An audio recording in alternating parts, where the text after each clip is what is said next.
Hi everyone, welcome back to my channel. I'm filming this intro because I ended up splitting this video into two parts. This is part 2. And if you haven't seen part 1, I highly recommend that you go watch part 1 first, especially if you've had a similar foot injury to me. But I tell my broken foot story, my surgery story, all the things in part 1. But here is where I will tell you all about the ways that I helped heal my body naturally after breaking my foot and having surgery. So if that sounds helpful or interesting to you, go ahead and keep watching. The first thing that I did every day after surgery, I'm pretty sure, and I still do it every day, except I forgot today, but anyway, you take a capsule.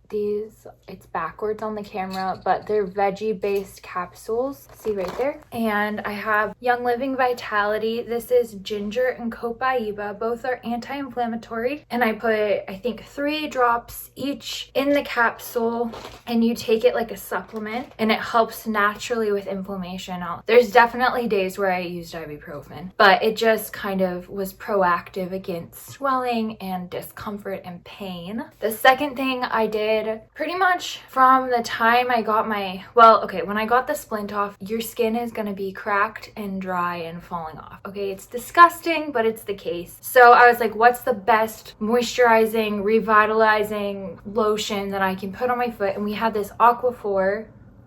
You probably know Aquaphor. It is advanced therapy. It's great. The only issue with this, and I did use this for a few days just when my skin was really, really bad on my foot. It was disgusting. Now the skin has all regrown and I have like a baby's foot. But at first, you take this, rub it all over. It gets stuck to your hands and you like have to wash your hands 3 times. It's kind of gross. I didn't want that on my hands. So I wasn't going out and about. I knew that I had this, so I used it. But a few weeks after, I think it was the day that I was weight bearing again for the first time with crutches, we went to Target and I found that they had like a roller stick of this, so you don't have to touch it, you just roll it on your foot or wherever you need it. So I would recommend the roller stick of Aquaphor. Next, CeraVe lotion. I used this once I wasn't using Aquaphor anymore, and I would take a squirt of that and then lavender essential oil, frankincense essential oil, put it in the lotion, rub it all over your foot. It helps with healing scars. It helps with just healthy skin in general, but mostly healing scars. They're very healing oils. If you're not into oils and you're watching this, that's okay. Don't hate on me. It worked for me. And then also Panaway, which is also Young Living.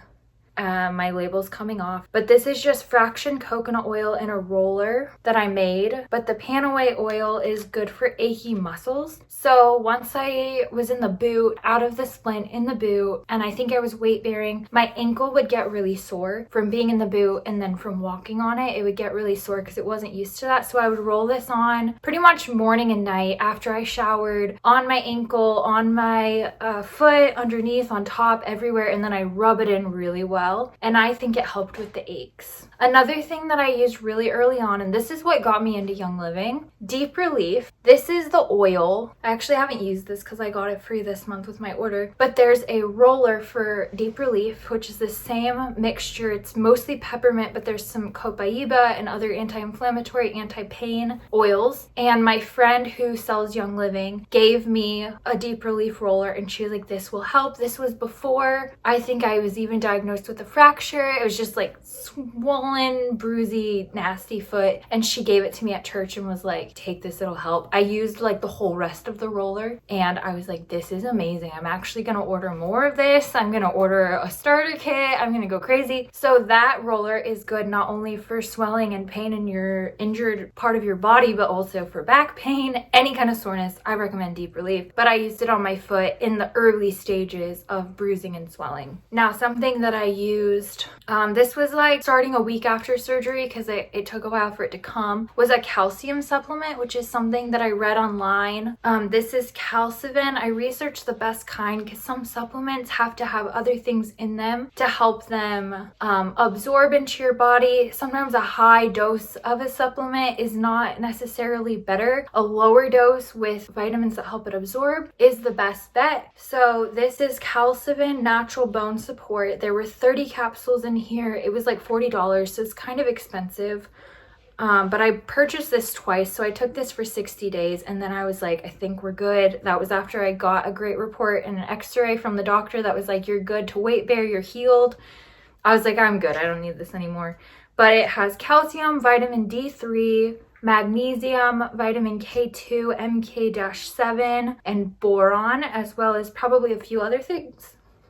So I would recommend particularly the Calcium Bone Support Supplement. I also used Peace and Calming essential oil and I diffused that one like when I came back from the hospital just to create a peaceful environment. And I don't have it with me, but it's Young Living Peace and Calming. And another oil that I have loved since I was in high school is Oricacea's Chill Pill oil. It looks like this. And this is not related to my foot injury, but anytime I feel anxious, I just dab it on my wrists, on my neck, and I love this. This is probably my holy grail oil. But this is not a video about essential oils. I just love them. A bonus that is not something that you put into your body or on your body is an album, like a music album, which is the Healing Project Rest album. I listened to this when I was sick with a cold right before surgery, really stressed out, could not stop coughing, was scared we'd have to reschedule the surgery. I couldn't sleep and I put on the Healing Project's Rest album. Highly recommend. There's your bonus tip. Okay, additional bonus tips. I previously mentioned massage the foot day and night. Once you're,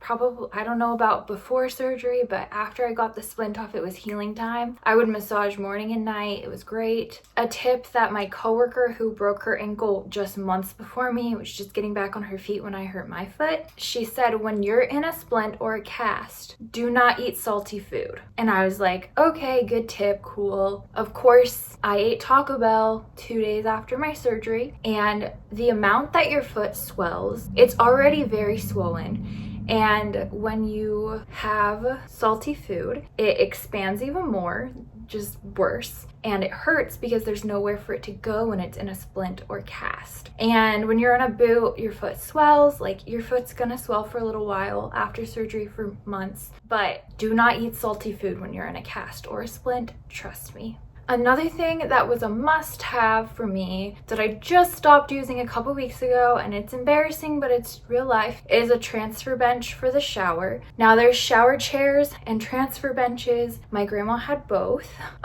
because my brother tore his ACL a few years ago, had to use the same thing. But we had a shower chair. Her friend was using the transfer bench, so she didn't have it. Up until surgery, I used the shower chair, which was really awkward because I had to climb onto it and then turn it. Don't recommend. I recommend a transfer bench that half of it sits inside the bath, half of it sits outside the bath, and you sit on the outside and swing your legs over into the shower if you don't have a stand-up shower, which nobody in my family does. And then you can sit on it while you shower. You don't have to balance the whole time. Another thing that I just started using and don't really need anymore is a shower handle that basically suctions to the wall of your shower and you can hold on to it for stability. But when you're non-weight bearing, I would highly recommend just using the transfer bench because you don't want to be standing the whole time, and you have to be able to get into the shower on one leg, which is very simple, but it becomes very complicated when you're using one leg. Another thing that I would consider highly beneficial,